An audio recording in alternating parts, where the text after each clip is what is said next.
पिला माने तुम समस्त को पुणी थे मो चैनल रो आ गोटे वीडियो रे बहुत बहुत स्वागत।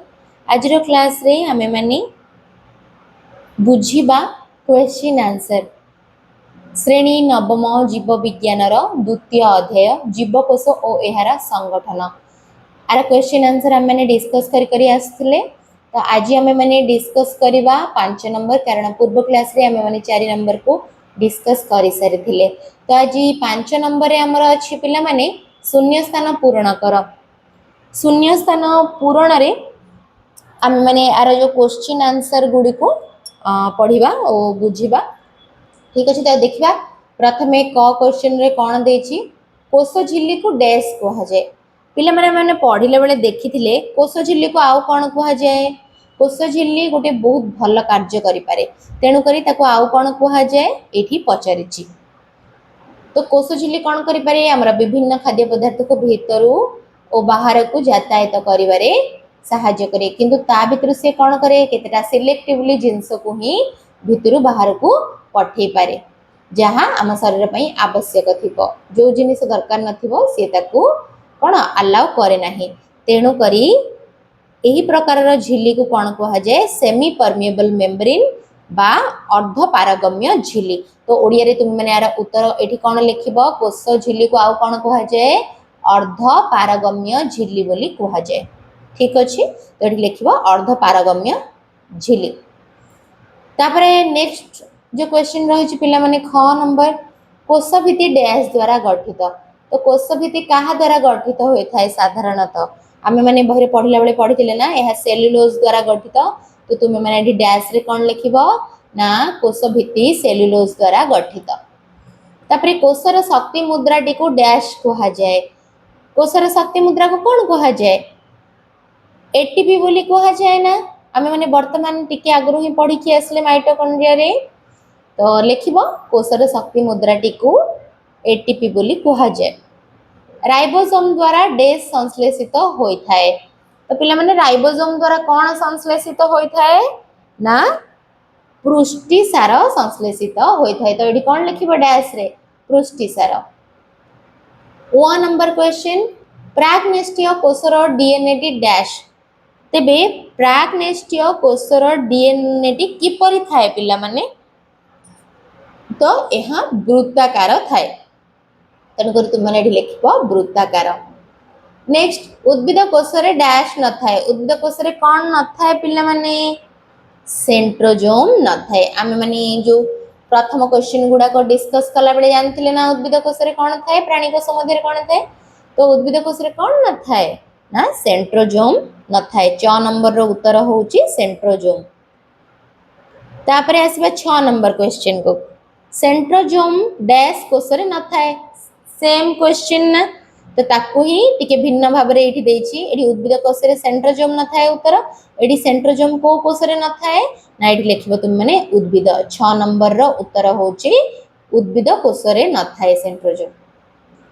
तापरे ज नंबर न्यूक्लियोसाइड सह डैश संयोजित हेले एहा को न्यूक्लियोटाइड बोली कहा जाय। तबे पिला माने ज नंबर एठी देछि न्यूक्लियोसाइड सहित डैश संयोजित हेले एहा को न्यूक्लियोटाइड कहा जाय फॉस्फेट। जदि यह सहित फॉस्फेट संयोजित हैला ताहले यह को न्यूक्लियोटाइड कहा जिवो। पिला माने 5 नंबर जो क्वेश्चन जो शून्य स्थान पूर्ण कर एटा को हमें कंप्लीट पूरा भल भाबरे डिस्कस करि नैछे। ठीक अछि। तो चलो हमें माने नेक्स्ट क्वेश्चन आंसर को जिबा। तो एटी देखि परथुवा नामांकित चित्र अंकन कर प्राणी कोष माइटोकॉन्ड्रिया। तो मु देखै देछि तुम मान को एठी देखो ए जो प्राणी कोष उद्भिद कोष मध्यरु तुम माने आ टिके पूर्व पृष्ठ को पढैबो जोठी की तुम मान को एहार उत्तर मिलि जिवो।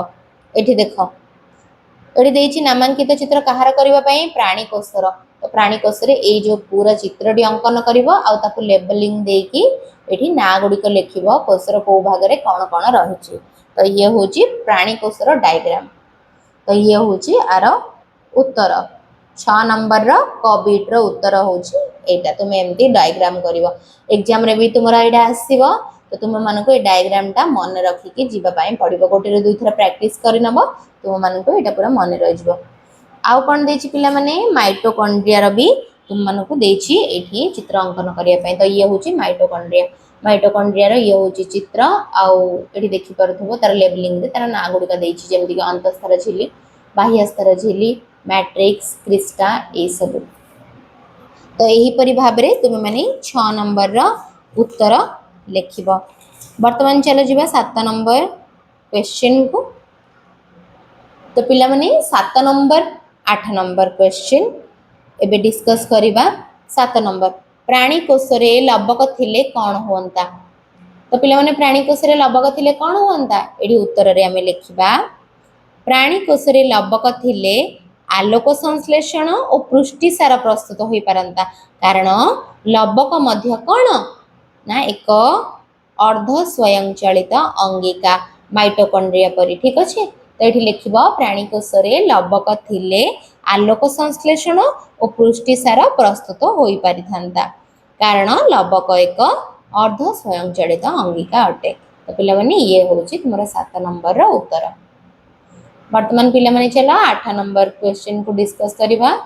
न्यूक्लियोसाइड रो गठन किपरि हुए। न्यूक्लियोसाइड रो गठन किपरि हुए एटा तुम माने कोठी पढिथिलो पिला माने डीएनए रे पढिथिलो।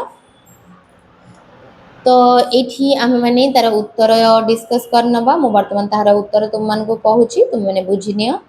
न्यूक्लियोसाइड एकक सूत्र रे 5 अंगारकीय शर्करा और जब क्षारीय क्षारक को नेकी गठित होइथाय।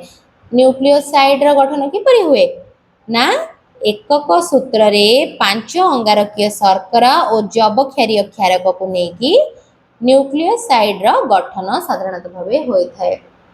तो पिला माने आजी आमे माने ए जो सब क्वेश्चन आंसर को डिस्कस करिनेले जहाँ भी प्रश्नावली रे तुमरा प्रश्न उत्तर देथिला।